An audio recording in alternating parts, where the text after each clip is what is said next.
I think both of those are very dangerous. I really would not want to do either of them. I think if you change the past, even one thing, right? The butterfly effect. If you change one thing in the past, you change everything. I've read or watched enough sci-fi to know that's very, very dangerous.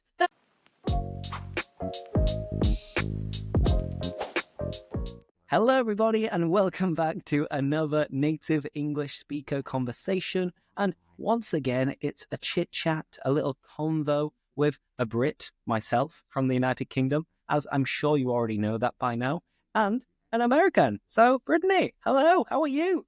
Good. I'm also a Brit in that my name is Brittany. Oh, I like it. A nice little play on words. Nice little fun. Perfect. Well, welcome to the show. How are you today? Thank you. Thank you so much for having me, Lewis. It's really nice to meet you. I'm good. I'm good. It's cold and snowy here.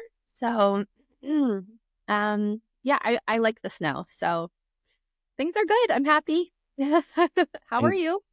I'm not bad. I'm not bad. It's towards the end of the week. We're recording on a Thursday, which always feels like the weekend is starting, which is quite nice. And yeah, it's fairly late here. The sun has gone down, but I don't mind. So I've got a nice little little light in front of me. And then when I finish this, I'm going to edit it. I'm going to eat, and I'm going to just do nothing. That sounds amazing. That sounds great. Are you said you're living, but not in the UK though? Not in the UK. No. I was born and raised in the north of England, relatively close to Manchester.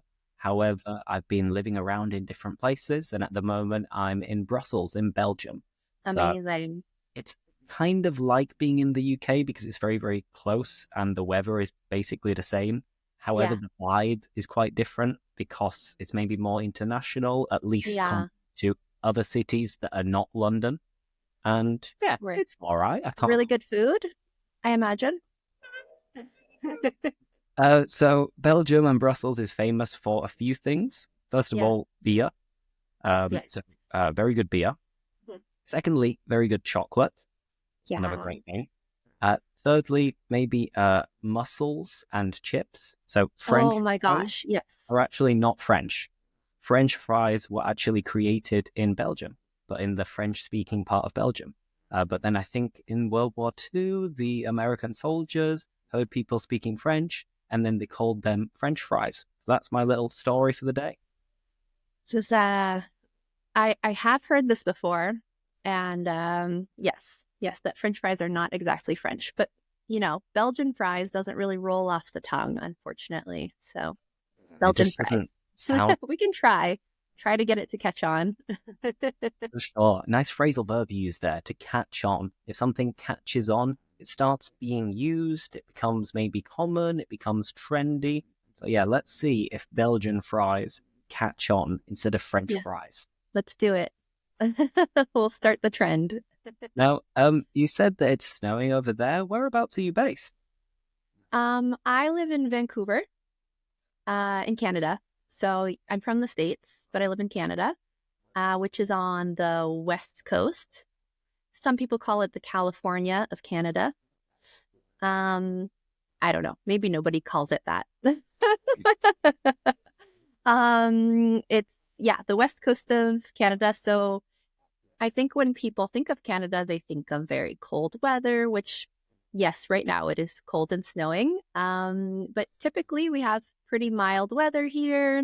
You can surf here, people are often surprised that Vancouver is not the typical image that people have of Canada. It's great. It's a great city. I've never been. I've heard different things about it, and I had a couple of friends when I was actually living in Australia who were from Vancouver. Okay, cool. They would send photos, and now I see that I follow them on Instagram. I'm like, oh, that looks really nice. And they've just gone 30 minutes away from the city center, and they're already in wilderness and beautiful landscapes. So it's definitely on my list of places to visit. For sure. Highly recommend. If you like beach and mountains close by, you have to visit. And what are you doing there? If you're American, but you moved to Vancouver, how come? I've been living in Canada for about 10 years. My husband is Canadian. So my husband is from the French-speaking part of Canada, Quebec. So the other side of Canada. And so I came here after I met him. And we just really love it here. So awesome. Yeah. And are there many differences between like Canadian culture or way of life and American culture and way of life? I get that it might depend on the region of each country, but yeah, in general, what would you say? Yeah, it's hard to say, right? Because North America is so diverse, so it's hard to really pin. I think like we hear these stereotypes about certain things about Canada or the US and differences, but really it's much more complicated than that. So I would say there are for sure differences. What they are exactly is hard to pin down. But there's major benefits, I'd say, of living here. That, not so we probably don't want to go down this road of politics and whatnot. I'll say one thing that Canada has, like the UK, a national healthcare system. So, everyone has access to healthcare in Canada, and that's very important to me personally. So that is one big difference. As far as like,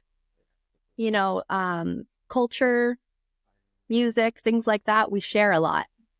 There's a lot that's shared between Canada and the US. So a lot of the famous actors and stuff people might know and think are American are actually Canadian.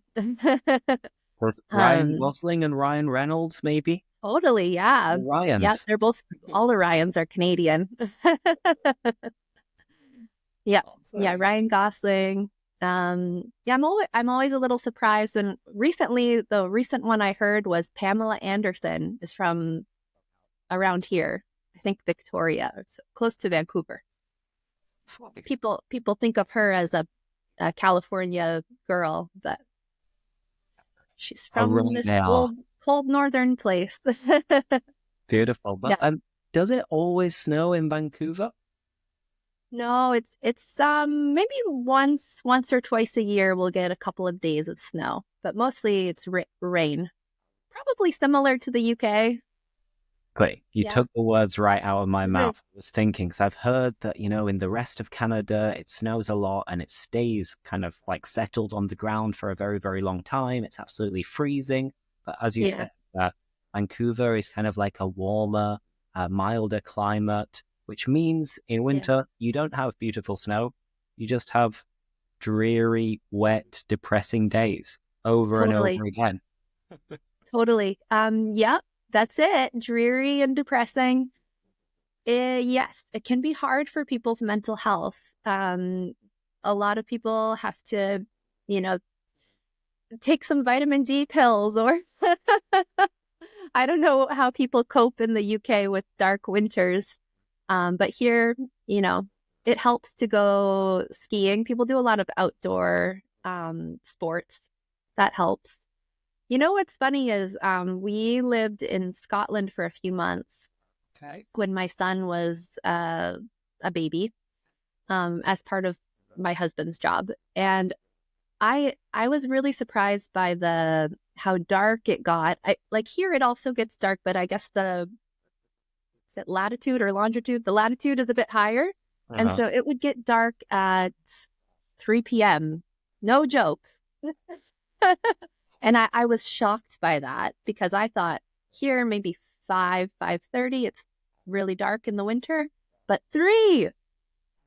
It's horrible. And it's weird. Like the opposite happens as well. Like, for example, if you go out on a night out and then you're finishing the night at 3:00, then you can see that the sun is about to rise. And it's like, oh no, I don't want this to happen. Then you'll go running back home to try and avoid being out when it's already daylight. The sun's coming out. It's not nice. And I understand anyone who moves to the United Kingdom, especially Scotland, because they're obviously the latitude is higher. Yeah. In London, it might be like 4 o'clock when it gets dark. If you're in Edinburgh, then it's more like 3:15, 3:30. And then it just feels like you haven't got any time in the day. Like, you can't do anything. And I like, know. it's already like, I don't know, at 9 o'clock even in the morning, you're on your way to work and the sun is only just rising. So you have like 8 hours of light or maybe even less. Yeah. So, yeah. And then there are these places that get, like X amount of light all day long, 24 hours for months in the all darkness, which just blows my mind. I can't imagine that. Now, moving on from daylight and stuff like that, tell everybody about your hobbies and interests. When you've got free time, what do you tend to do? Oh, Lewis, that's so nice. I don't have any free time because what is free time? I have a 3-year-old. I can think about things I used to do. Back in the day, free month. Well, it's funny because first there was the pandemic, and then I had a kid, so I just feel like it's been now 5 years of just a lot of not being able to, of life being different. But I'm kind of joking. We do a lot of traveling still. We try to get outside a lot, so we do a lot of hiking as a family. Mm-hmm. It's really amazing here, that the outdoor community, and my husband's really into rock climbing, so sometimes we'll do like a family rock climbing and camping trip. I don't know if there's a lot of camping in the UK. I imagine yes. We did a lot of hiking in Scotland, which was also beautiful. So yeah, a lot of outdoor stuff.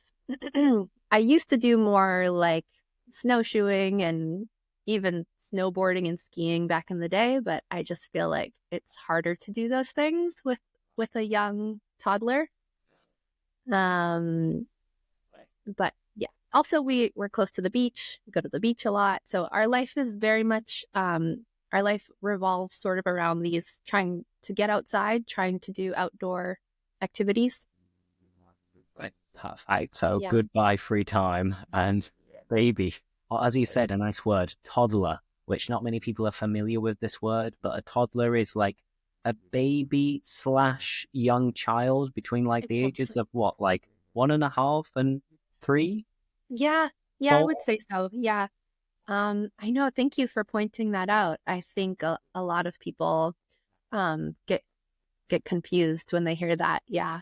When a baby starts walking, I would say. So yeah, maybe 1.5 until they're 3 or 4. We call them a toddler. Right, lovely. Now, how do you find time in that case to make YouTube videos? Good question. How do I make time? How do I do it? Well, you might see that I don't put out too many YouTube videos because I don't have a lot of. I wish I could put out lots of YouTube videos because I love making them. As you know, like, it can be so much fun, and it's such a good way to interact with people around the world, especially now that I do have a lot of family responsibilities, so I can't really do the traditional teaching anymore, and YouTube is amazing for letting me do that. So I try to get them done after my son goes to sleep, or on the weekends, or he has part-time childcare, so during that time, like right now. So I just try to find the moments where I can. So you're always taking advantage of these like spare times. You're taking advantage or making the most of these moments. Like, okay, YouTube time. Let's record. Yeah, exactly. Yeah, which is why if you watch any of my YouTube videos, my house is usually a mess. Like, I just don't have time to I don't have time to really set up a nice background and things, maybe someday. But yeah, I just record when I can, where I can. And tell us about how it all started. When did you start posting videos, and what was the kind of motivation behind it at that time? I had been thinking about it for a long time. I don't know if you had this experience too, but it was just sitting in my mind, like, that would be really cool. But it's scary, right? It's like a scary thing to... Yeah. Yeah. It's hard to put your face on the internet and make videos, you know? So I thought about it for a long time, and last year around this time, yeah, it's February, I just thought, I'm gonna do it. You know, life's too short. I want to teach people, reach people in a way that I'm not doing right now. So let's do it. I mean, it's very intimidating, and you have to accept that your face is going to be out there, first of all, and you have to have thick skin because you never know what people might say. You might have haters or people just saying like, this is rubbish. What the hell is this? All of that kind of stuff. Yeah. But yeah, like in your case, when you posted your first couple of videos, how was the reaction? Nobody watched them for a while, so zero reaction. No reaction. No reaction at all. I would say, well, you know, YouTube does very kindly filter really negative things, is my to my knowledge. So if somebody says something really mean, I never see it, which is great. And then if I read something a little strange, honestly, I thought it would affect me more, but I think that I feel enough love from other people. They're most 99.9% of people are so kind and like very appreciative of the time that we take, you know? And so that's, for me, that very much outweighs any kind of mean or negative comment. Like honestly, it really is not a big deal. Exactly. I think an interesting thing and an interesting phrase that I remember my mum always used to tell me was, if you don't have anything nice to say, don't say anything at all, which is something that everybody should take into account when in any kind of scenario in life. Like, you're going to criticize, if it's not constructive, what's the point? Your mom is so wise. Yes. I know, right? Yeah. I saw that you made a couple of videos with her, and I haven't had a chance to watch them yet, but I thought that was really sweet. I want to make videos with my mom too. Have you told her? Have you asked her? Well, you know what? She made like a little appearance early on in one of my videos, and she had fun with it. So I haven't brought it up again, but I should. You should 100%. And another nice phrasal verb you use naturally, to bring up. I haven't brought it up, which means I haven't like mentioned it. I haven't asked her about it. But yeah, you should do it. It's really fun, because with my mum, I think she gets a little bit nervous and a little bit embarrassed. And if I tell her like, oh, Mum, I'm coming home for a couple of weeks, do you fancy recording a couple of videos? She'll be like, oh.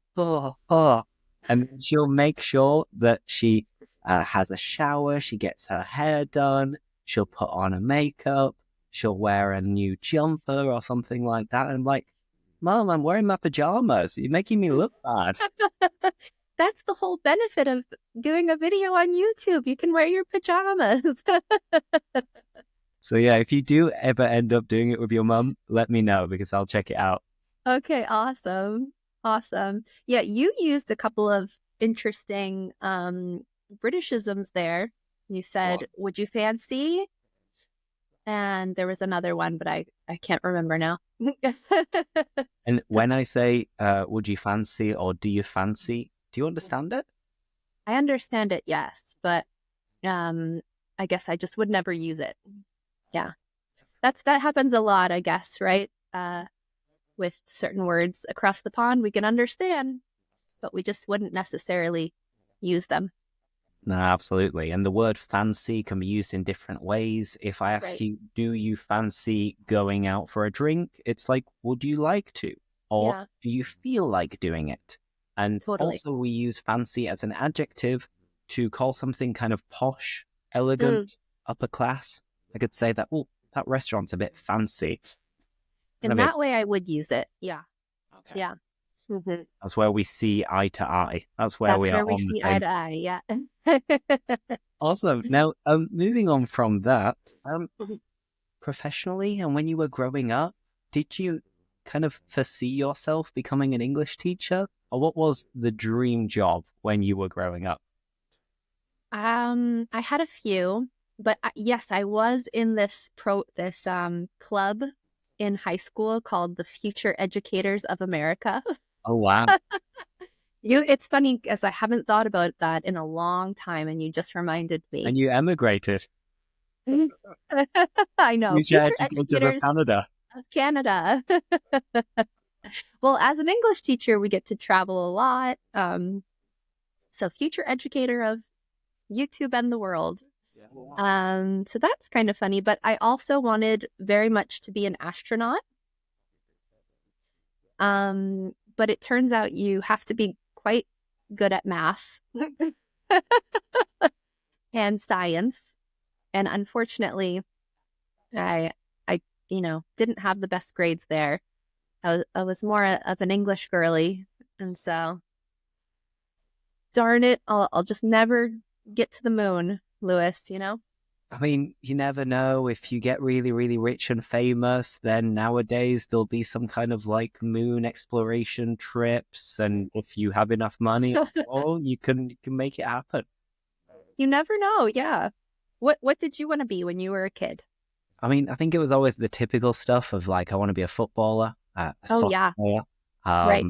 I realized that I wasn't good enough. I was okay. I was never bad, kind of above average, but never good enough to make a living out of it.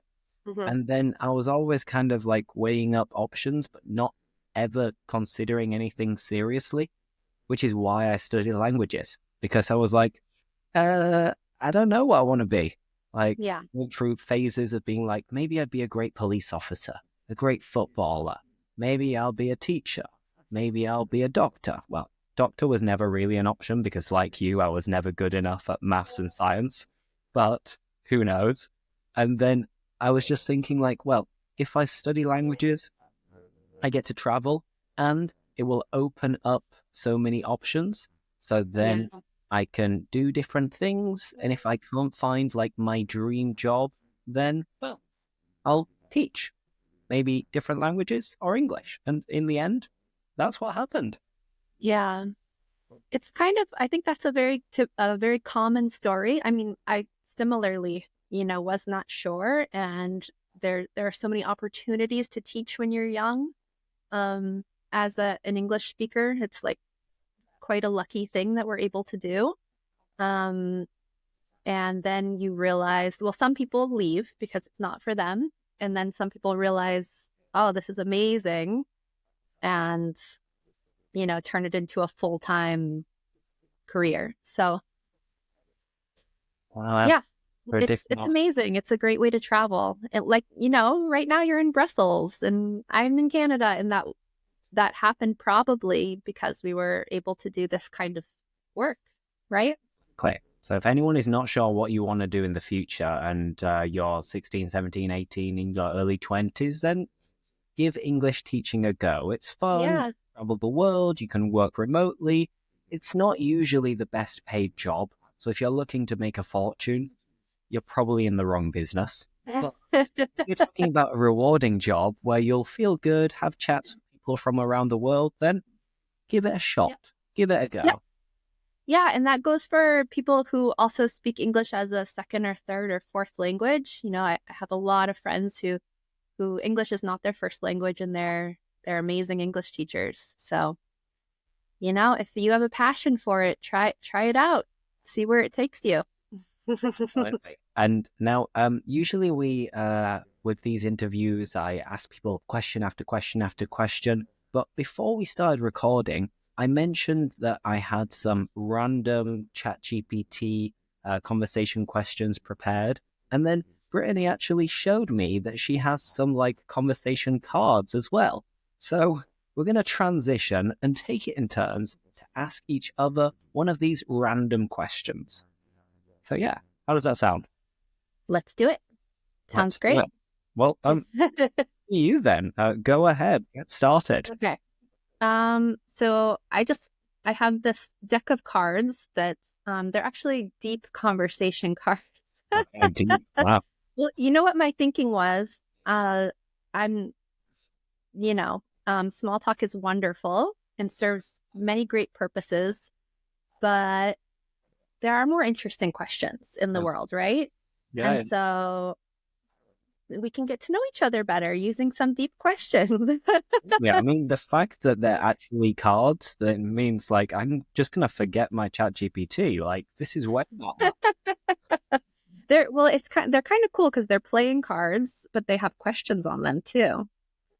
Okay, how about how would the people closest to you describe you?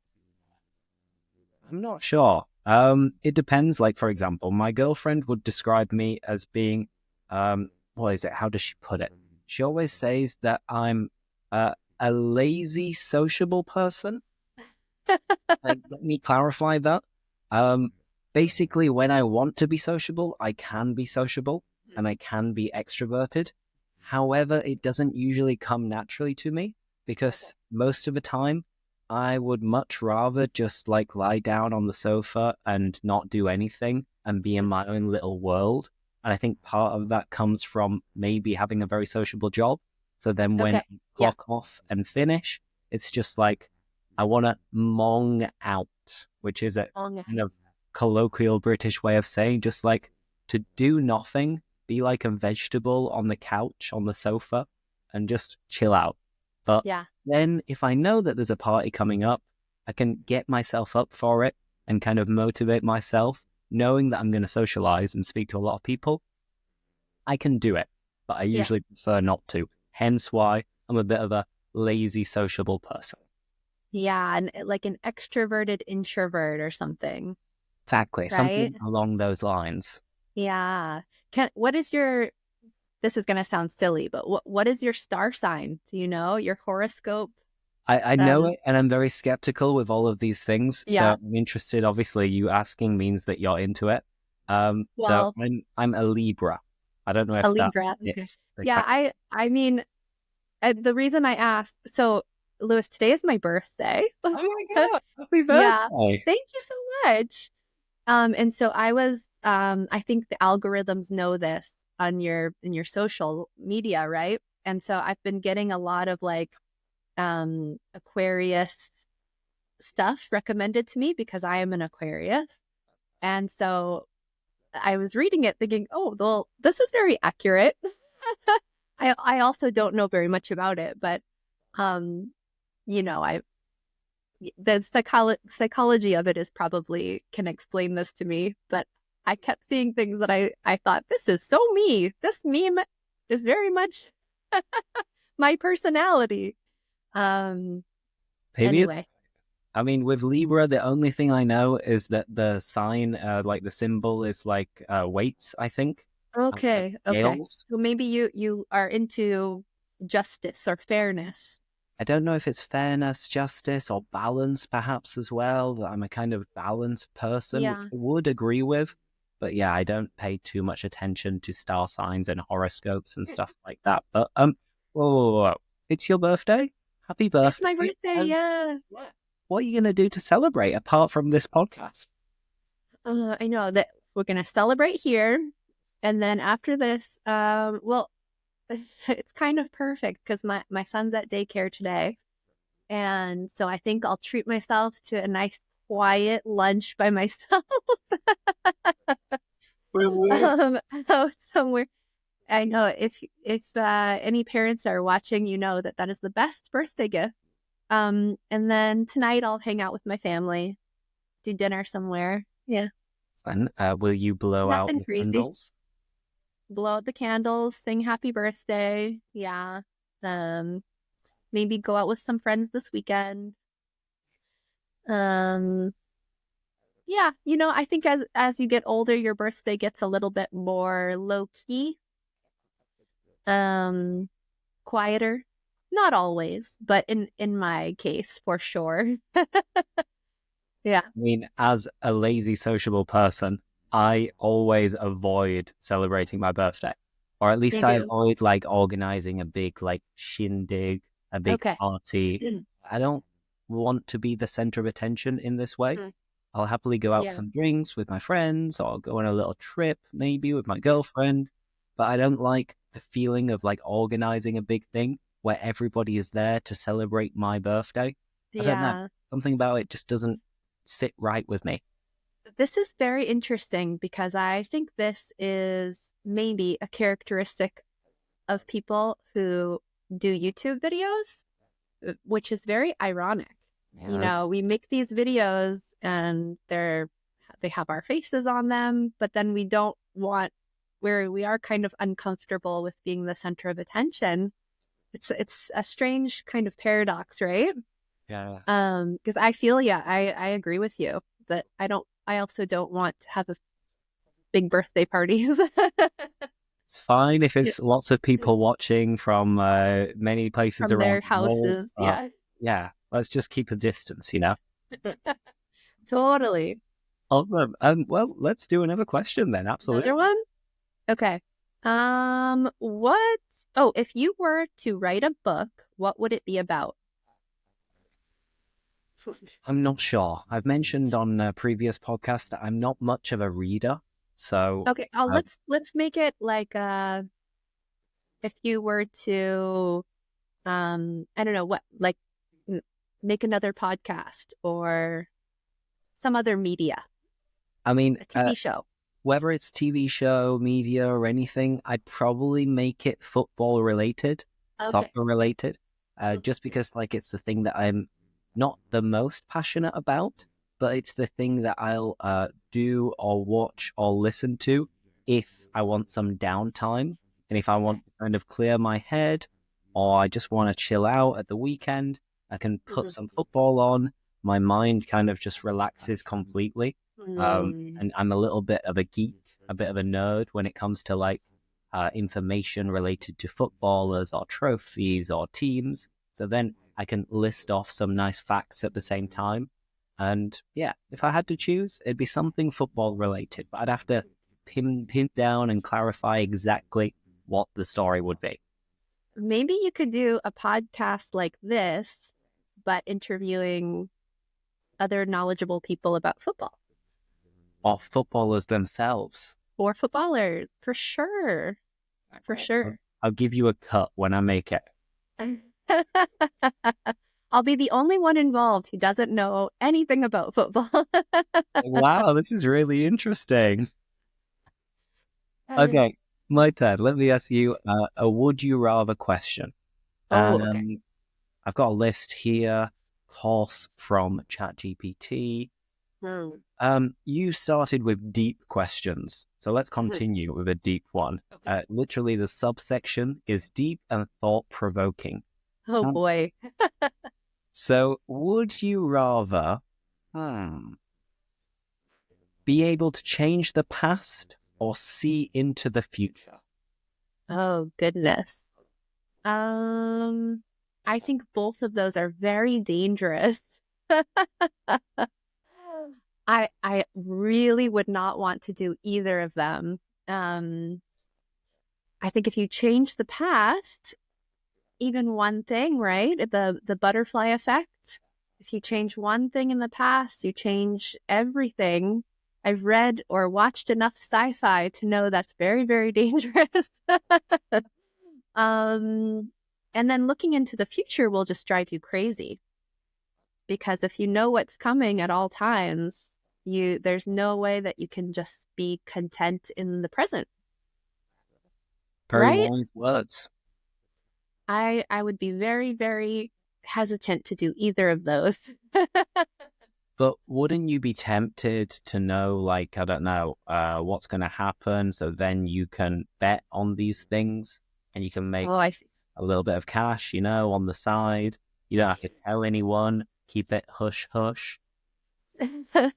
So just know things that could potentially, I don't know, could potentially make you some money or potentially do positive for yourself or the world. Exactly. To benefit I guess you. if you could be assured that you would only see positive things, then sure, we can look into the future. But if I see anything negative, my present will be ruined. I know what you mean. Like, I think the key thing is if you can turn it on and off. So if you can be like, okay, I want to know exactly what happens with this specific outcome in 2 days. And then once you know what's going to happen, off. But then maybe you wouldn't be able to like handle, I don't know, the addiction and temptation to be able to switch it on whenever you want. So you might get a little bit too hooked on it, and then it could become dangerous. I think you just wrote a really good sci-fi novel. So first we'll make a football interview podcast and then the sci-fi novel. Yes. I love it. An app that you're addicted to that lets you peek into the future. But you would need to pay a lot in order to access this, of course. It makes it sound like I'm obsessed with money right now. So let's move on to the next question. Go ahead. Me? Okay. Let's see. These are kind of deep. Okay. Are you open to bringing together people from different parts of your life? So different groups of friends and family members, I guess. Yeah, I'd say why not? Yeah, I don't see anything wrong with it. I guess there are some people who prefer to keep each group a little bit separate. Maybe you only want to go out with your family some days and you only want to meet up with your friends other days. But again, if I were the type of guy who liked to celebrate my birthday, then this would be a moment to be like, perfect. I'm having some drinks at a certain place. My mom, dad, cousins are going to be there. If you want to come along, then be my guest. Go ahead. So yeah, why not? Yeah, I agree. I think it's a positive thing. It's fun. Yeah. What's the worst that could happen, right? Maybe that was that was too easy. Feel free to get another, and if there's one that you really like, feel free to answer it yourself as well. If not, I have a long list. Okay, here's one. If you could go back, what would you tell your 16-year-old self? If you could go back in time, we're talking again about time travel here. I mean, if I could go back in time, I'd probably tell myself to maybe figure out what I wanted to do in life a little bit sooner. I'd maybe be like, really think about whether you want to go to uni. Really think about if you want to be an astronaut, for example. Which, when you're 16, you're really not that conscious of these things, and you don't really realize what's going to happen in the future, and your priorities are elsewhere. So maybe I'd give myself a little slap across the face and be like, Lewis, sort yourself out and figure out where you want to be in 10 years' time. But don't you think as a 16-year-old, you don't yet have all these experiences that you've had yet, right? Young Lewis hasn't yet been to Australia and all these places. And so like you kind of figure it out by doing and living. And so I agree. I would also go back in time and slap myself. But we have to have these painful and joyful experiences to finally learn, I guess. Until you see the light. I mean, sometimes I'll ask people, maybe students or other people I interview, is like, do you have any regrets? And this is another very, very deep topic. And the best answer that I think most people give is that they don't have any regrets because they have learned from the things that they've done, and whatever they have done has brought them to where they are now. Right. Yeah, that's beautiful. Yeah. It sounds like we're like therapists or something like that. I know. We're therapizing our young selves. Now, changing the topic, online shopping or in-person shopping, which one do you prefer? Online shopping or and why? Online shopping. I don't like shopping. I I get stressed out and bored like 10 minutes into shopping. And so like I'll only shop when I really need something. So yeah, online shopping. Although I do like thrift shops. I think they're called something different in the UK, right?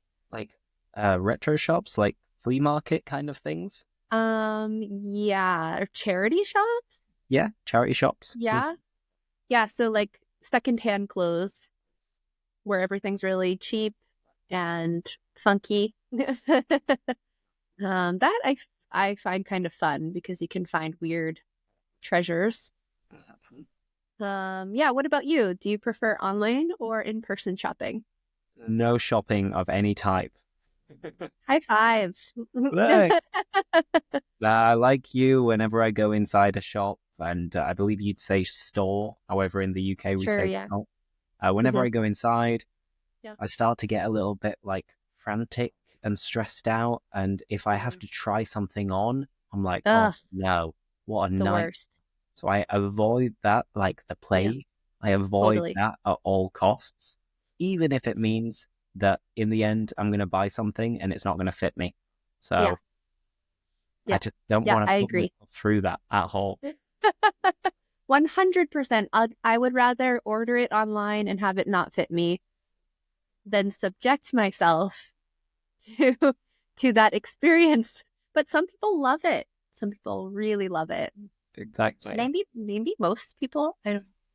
Maybe these crazy people. Now, let's finish off with a nice, easy, in my opinion, question, which isn't deep at all.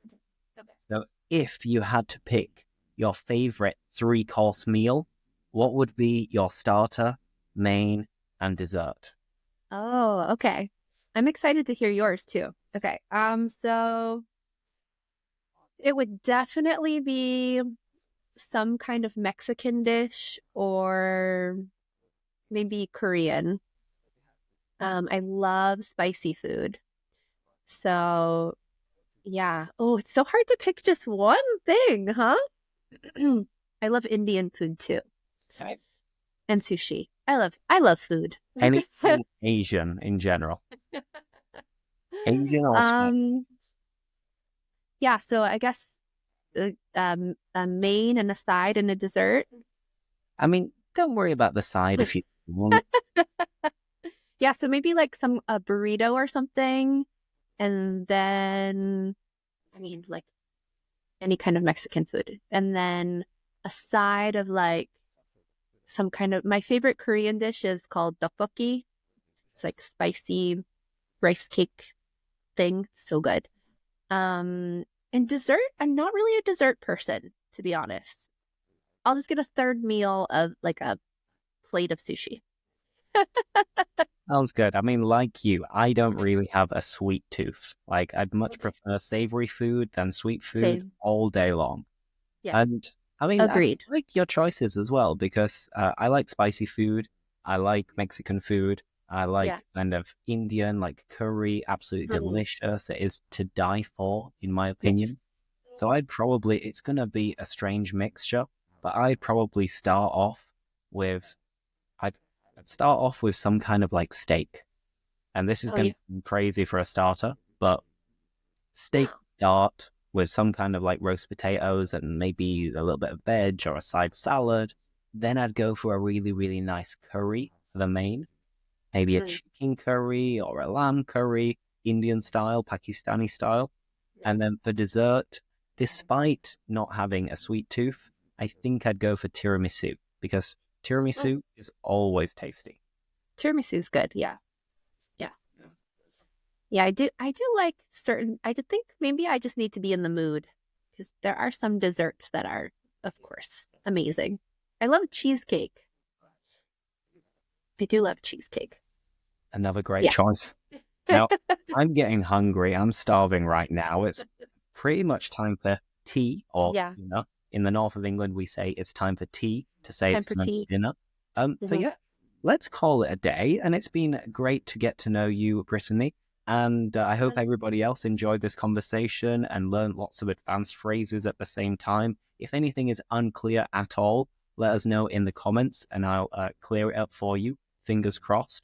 So yeah, thank you so much, Brittany. Thank you so much, Lewis. This was awesome. I appreciate it. The pleasure was all mine. And see you guys next time. Bye-bye.